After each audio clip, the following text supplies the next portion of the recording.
Hello बच्चों, स्वागत है आप सभी का शिखर के डिजिटल प्लेटफॉर्म पर। मैं आपका अपना दोस्त राहुल चौधरी। आज जो हम बात कर रहे थे, जैसे कि बच्चों का कमेंट आया था कि सर प्रैक्टिकल जो है वो बोर्ड के प्रैक्टिकल में एग्जाम रहेगा, कैसे पर्सन देंगे, कैसे क्या करेंगे। तो एक मॉडल पेपर जो है मैंने, या मॉडल का जो प्रैक्टिकल पेपर है मैंने आपको सोल्व करवा दिया था कि ऐसा पर्सन आएगा। आज भी जो हम बात कर रहे हैं 12th एग्रीकल्चर की बात कर रहे हैं, प्रायोगिक परीक्षा में पूछे जाने वाले प्रश्नों की। मैंने आपको नंबरों की श्रृंखला भी बताई थी कि प्रैक्टिकल कितने नंबर का होता है, अपने जो बोर्ड मार्क्स हैं वो पेपर कितने का होगा, भेजे जाएंगे वो नंबर कितने होंगे। सारा शेड्यूल मैंने आपको बताया। पहले वाली क्लास अगर नहीं देखी हो तो आप एक बार देखना। अगर अब तक आपने शिखर का चैनल जो है वो सब्सक्राइब नहीं किया है तो चैनल को सब्सक्राइब कर लें। और जो व्हाट्सएप ग्रुप जुड़ने के लिए जो डिस्क्रिप्शन में लिंक दिया गया है उससे भी आप व्हाट्सएप ज्वाइन कर सकते हैं, या इस नंबर पे अपना नाम और मैसेज कर दें, ताकि जो भी प्रैक्टिकल से संबंधित सूचना हो, मॉडल पेपर हो, एग्जामिनेशन से संबंधित सूचना हो, कोई फ्लो चार्ट हो, जो भी आपके संबंधित स्टडी मटेरियल है।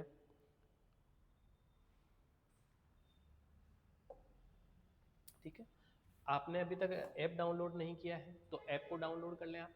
शिखर करियर इंस्टीट्यूट कोटा के नाम से आपको गूगल प्ले स्टोर पर ये आपको मिल जाएगा। इसमें आपको स्टडी मटेरियल जो है वो आपको प्रोवाइड करा दिया जाएगा, और काफ़ी पीडीएफ वगैरह आपके लिए है भी। अगर आपका भी सपना है 95% बोर्ड एग्जाम में गेन करने का, तो आपको इसके लिए notes, model paper, important question, blueprint solution और टेस्ट सीरीज जो है, और साथ ही एग्जाम टाइम पर आपको 10-10 मॉडल पेपर जो है वो हम प्रोवाइड करवाएंगे। ठीक है, इसके लिए आप ऐप डाउनलोड कर रखें। अब देखो अपना फॉर्मेट क्या है। एग्जाम में जो क्वेश्चन आएंगे वो मैं आपको बता दूं। पहले जो प्रश्न आएगा वो आएगा मुख्य कार्य के लिए। मुख्य कार्य में आपके 3 प्रश्न होंगे, पहला, दूसरा और तीसरा। दूसरा जो होगा वो होगा गौण कार्य। गौण कार्य में आपको 1, 2 और 3 प्रश्न देखने को मिलेंगे। और तीसरा प्रश्न जो होगा वो आपका स्पोर्टिंग होगी। 1 से लेकर 6 स्पोर्टिंग प्रादर्श होंगे, जैसे कि मैंने आपको बताया भी था। और शैक्षणिक भ्रमण का जो प्रतिवेदन है वो आपने बना रखा होगा। संग्रहण कार्य जो फाइलें आपकी, लीफ चार्ट होगा आपका, सीड कलेक्शन फाइल होगी, ये आपने बना रखी है। प्रायोगिक अभिलेख 3 नंबर का आपका अभिलेख होगा, और मौखिक परीक्षा जो है वो भी 2 नंबर की होगी। चलो, तो अभी हम बात करते हैं फर्स्ट क्वेश्चन की, मुख्य कार्य की। मुख्य कार्य के 3 प्रश्न हैं और तीनों जो होंगे 3-3 नंबर के होंगे। ठीक है, मतलब 9 नंबर का जो है आपका मुख्य कार्य होगा, जो मेन वर्क आपको दिखाना है। गौण कार्य के 2 प्रश्न, 3 प्रश्न होंगे, और 2-2 नंबर के होंगे। 6 नंबर का गौण कार्य होगा, और 6 ही नंबर का आपका स्पोर्टिंग होगी, प्रादर्श होगा। तो हम पहले प्रश्न की बात करें। दिए गए ज्वार के बीजों की प्रतिशत भौतिक शुद्धता ज्ञात कीजिए। आपके ज्वार के बीज आपको दिए गए हैं, कितने ग्राम है, उसकी भौतिक शुद्धता ज्ञात करनी है। 500 बीज को बोने पर 480 बीज अंकुरित हुए तो नमूने में बीजों का अंकुर परसेंट ज्ञात करना है। मतलब 2 चीज अपने को यहाँ ज्ञात करनी है, फॉर्मूला लगाना है। एक भौतिक शुद्धता का प्रतिशत ज्ञात करना है, और दूसरा अंकुरण का प्रतिशत ज्ञात करना है। तो देखो कैसे ज्ञात करते हैं, ये मैं आपको बताता हूँ। पहला प्रश्न ये होता है, जवार का जो नमूना है अपने को दिया गया है। जवार के बीजों का भार जो है 200 ग्राम बताया है। कंकड़ पत्थर मिट्टी का भार उसमें 10 ग्राम है। अन्य फसलों के बीज जो है 20 ग्राम है। खरपतवारों के बीज जो है वो 10 ग्राम है। और शुद्ध बीजों का भार कितना दिया, 160। हमें ज्ञात करनी है भौतिक शुद्धता। भौतिक शुद्धता ज्ञात करने के लिए अपने पास फॉर्मूला जो है वो है भी शुद्ध बीजों का भार बटे कुल बीजों का भार गुणा में 100। तो अपने को शुद्ध बीजों का भार दिया गया है 160 ग्राम। ठीक है, कुल बीजों का भार 200, मल्टीप्लाई करोगे 100 से, तो 100 से ये दोगे तो 80%। तो अपने जो भौतिक शुद्धता आ गई वो कितनी आ गई, 80%। ठीक है बच्चों, 80% भौतिक शुद्धता है। अपने को पहले का परिणाम लिखना है कि दिए गए जवार के बीजों के या नमूने की भौतिक शुद्धता जो है वो 80% है। फिर उन्होंने कहा था कि बीजों का अंकुरण प्रतिशत ज्ञात करना। तो अंकुरण के लिए कुल बीज कितने थे, 500, उसमें से अंकुरित कितने हुए, 480। तो अंकुरित बीजों की संख्या बटा कुल बोए गए बीजों की संख्या गुणा 100। तो 480 बटा 500 गुणा 100, 5 का दोगे तो 9 और 5 कितना आ जाएगा,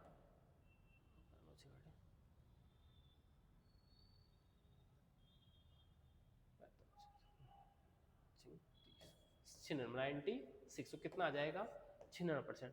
तो दिए गए जवार के नमूने की जो अंकुरण प्रतिशतता है वो तो है 96%, और जो भौतिक शुद्धता पूछी थी वो थी कितनी, 80%। तो पहला प्रश्न अपने 2 फॉर्मेट थे, एक अंकुरण प्रतिशतता पूछा है और दूसरा भौतिक शुद्धता। तो दोनों हमने कर लिए, मतलब 3 नंबर कंफर्म हो गए हैं। दूसरा प्रश्न देखें। दूसरे प्रश्न में दिया गया है, दिए गए 2 किलोग्राम सेब के फलों का फलपाक तैयार करके दिखाना है। मतलब अपने को 2 किलोग्राम फल देंगे सेब के, उनका छिलका उतारना है, उनको काटना है, उनमें जो वेस्ट मटेरियल उनको बाहर निकालना है, पानी में डालना है, उबालना है, चीनी मिलानी है, उसके बाद जैम तैयार करना है, करके दिखाना है अपने को, लिखना कुछ नहीं, प्रयुक्त सामग्री की मात्रा लिखनी, लेकिन जो मात्रा हमने काम में ली है, जैसे सेब अपने कितने काम में लिए वो अपने को लिखना है, चीनी अपने कितने काम में लिए वो अपने को लिखना है, ये अपने को लिखना है। तो लिखोगे क्या भाई इस फॉर्मेट में, देखो दिए गए 2 किलोग्राम सेब के फलों से तैयार करके हमने दिखा दिया, ये बात हमने लिख दी।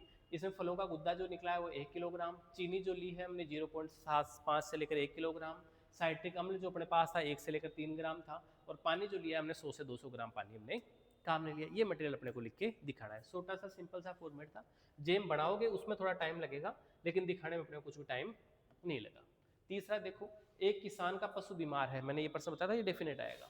उसने अधोलिखित लक्षणों का वर्णन किया है, किसान द्वारा वर्णित लक्षणों के आधार पर बीमारी की आपको पहचान करनी कि कौन सा रोग है, उसका नाम लिखना है और उपचार हेतु 4 सुझाव देने हैं। किसान ने बताया कि मुंह में छाले होने के, लगातार लार गिरना जिससे चिपचिपाहट की ध्वनि उत्पन्न हो रही है, और खुरों के बीच जो है छाले पड़ गए तो पशु चल नहीं पा रहा है, ये 2 लक्षण उसने बताए। उसने कहा कि मुंह के किनारों पर छाले हो गए हैं और चिपचिपाहट की आवाज़ आ रही है, और पैरों के जो खुर हैं उनके बीच में भी छाले पड़ गए तो पशु चल नहीं पा रहा, लंगड़ा रहा है, ये उसने बताया है। अब इन लक्षणों के आधार पर रोग की पहचान जो है वो किस रोग में होगी, आपको पता है कि खुरपक्का मुंहपक्का के रोग में आपकी पहचान होगी। इसके लिए मुंह के छालों को पोटेशियम परमैंगनेट फिटकरी के घोल से धोना है, और 1 भाग सुअगा बोरिक ग्लिसरीन शहद या सीरा लगा के आप उसको छोड़ दोगे। पैरों के छालों को कॉपर सल्फेट से या लाल दवा के 1% घोल से धोना है। एनाल्जीन का 15 ml का अंतःपेशी इंजेक्शन देना जिससे दर्द कम हो। यदि घाव में कीड़े पड़ गए हैं तो घाव में तारपीन का तेल लगाना है और मोम से उसको बंद कर देना। ये अपने को 4 सुझाव उनको देने हैं किसान को, क्योंकि किसान ने जो लक्षण बताए हैं उसके आधार पर रोग FMD खुरपका मुंहपका है और ये वायरस जनित रोग है। ठीक है, ये अपने को 4 सुझाव देने हैं। अब ये 3-3 नंबर के अपने 3% क्लियर हो गए हैं। मुख्य कार्य कंप्लीट। सेकंड जो कार्य स्टार्ट होता है वो है गौण कार्य। गौण कार्य में 3% है, 1% जो है 2 नंबर का होगा। एक किसान 3 हेक्टेयर क्षेत्र में धान की फसल में 3% सांद्रता का यूरिया के घोल का पानी छिड़काव करना चाहते हैं। धान जो है नाइट्रोजन देना चाहता है अपने धान खेत में, लेकिन यूरिया का देना चाहता है पर्ण छिड़काव। तो आवश्यक ठोस यूरिया उर्वरक की मात्रा ज्ञात कीजिए, इसका नमूना घोल पर्ण छिड़काव पर प्रदर्शन कीजिए। अपने को मात्रा ज्ञात करनी है कि कितना यूरिया चाहिए बताना है, फिर घोल बनाना है और छिड़काव करके आपको एग्जामिनर को दिखाना है। इसके लिए अपने क्या करना है, क्षेत्रफल जो है वो 3 हेक्टेयर, यूरिया की सांद्रता जो है 3% घोल आपको छोड़ा, आवश्यक यूरिया की मात्रा। तो बनाए गए घोल की सांद्रता का परसेंट 3% है, क्षेत्रफल 3 हेक्टेयर है, मल्टीप्लाई कर दोगे 1000 से गुणा 100। 3 हेक्टेयर अपना क्षेत्रफल है, 3% सांद्रता है, 1000 से गुणा करना है अपने को और बटे में 100 लिखना है। 2 जीरो से 2 जीरो गई, बचे 10, 3 3 6 9 और 10 90। तो अपने को यूरिया जो है वो कितना आवश्यक होगा, 90 किलोग्राम। 90 किलोग्राम आपको यूरिया मिल गया, उसका आपने 3% के हिसाब से घोल बनाया और घोल बना के आपने स्प्रे करके सर को दिखा दिया। ये आपको लिखना है। धान के 3 एकड़ क्षेत्रफल के यूरिया के 3% सांद्रता पर्ण छिड़काव करने पर 90 किलोग्राम यूरिया की आवश्यकता होगी और यूरिया के घोल का पर्ण छिड़काव करके आपने प्रदर्शन करके दिखा दिया। एक सिंपल सा फॉर्मेट है। यूरिया की आवश्यकता का सूत्र लिखना है, सूत्र लिखना है बनाए जाने वाले घोल की सांद्रता का परसेंट 3%, क्षेत्रफल कितना है 3 हेक्टेयर, मल्टीप्लाई किससे करोगे 1000 से, बटे में कितना लिखोगे 100। तो ये यूरिया की मात्रा का आ जाएगा, यूरिया की मात्रा का फॉर्मूला है। यूरिया की मात्रा अगर करोगे तो अपने कितने आ गई 90 किलोग्राम। पहला पर्सन क्लियर हो गया। दूसरा देखो, दिए गए क्षेत्र में पपीता के फल वृक्ष के पौध रोपण हेतु एक गड्ढा खोद के दिखाना है। अपने को एक क्षेत्र दिया जाएगा, उसमें अपने को पपीता का बगीचा लगाना है, उसमें गड्ढा खोद के दिखाना है और गड्ढे को पुनः भर के प्रदर्शन भी करना है। गड्ढा खोदना भी है और भरना भी है। अब इसके लिए अपने को क्या पता होना चाहिए, पहले अपने को पता होना चाहिए कि पपीता पौधा छोटा है कि बड़ा है, इसमें गड्ढे की साइज क्या रहेगी। तो अपने को पता होना चाहिए कि पपीता में जो गड्ढे का आकार होता है वो होता है 50 × 50 × 50 सेंटीमीटर। 50 सेंटीमीटर चौड़ाई लोगे, 50 सेंटीमीटर लंबाई लोगे, 50 सेंटीमीटर गहराई का आप गड्ढा खोदोगे राउंड शेप में।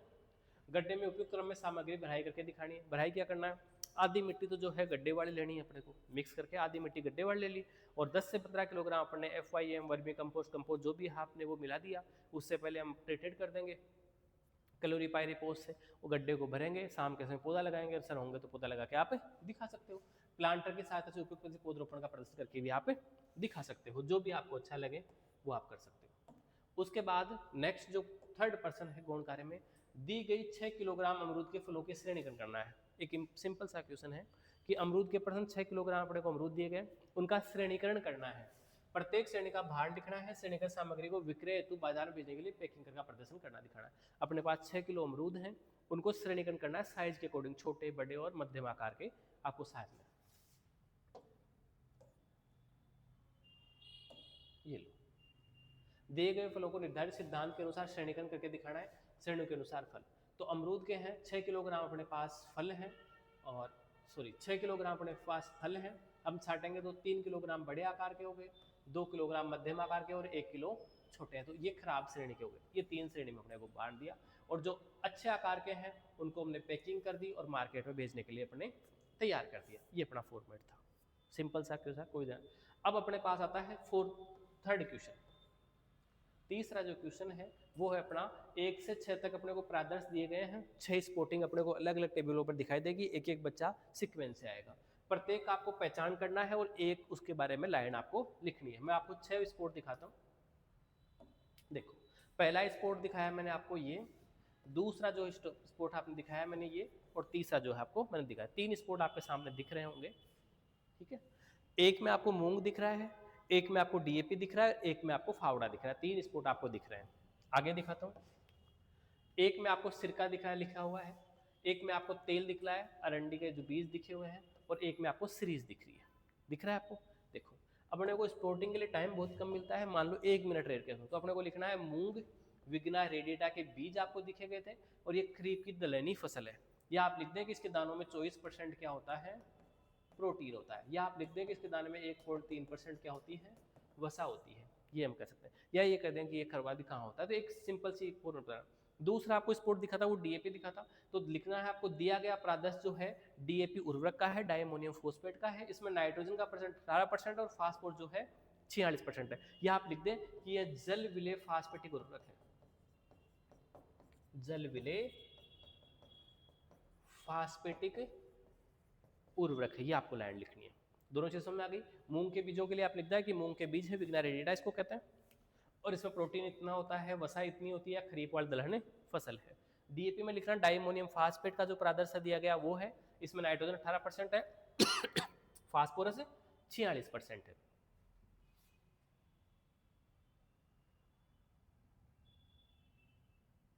अगला देखो, फावड़ा दिया गया प्रादर्श फावड़ा है, इस भूमि में खुदाई के लिए काम में लिया जाता है, आता है, ये लिखना है। सिरका है, ये रासायनिक परीक्षक है जिसमें परीक्षण गुण एसिटिक एसिड के कारण होते हैं, सिंपल सा फॉर्मूला।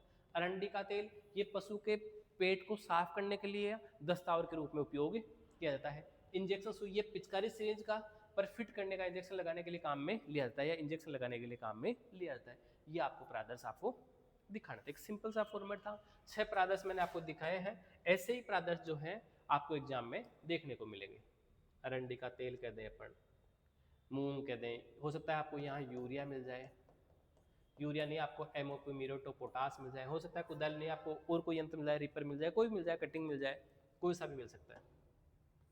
ये पढ़ने मैंने 3% बता दिया आपको। फिर आपको एक शैक्षणिक भ्रमण जो हुआ है उसका आपको चार्ट बनाना है, संग्रहण कार्य जो है वो आपको दिखाना है, प्रायोगिक अभिलेख है वो आपको साथ लेके जाना है, और मौखिक परीक्षा जो है वो आपकी वहाँ होगी, वो आपको वाइवा जिसे आप कहते हैं।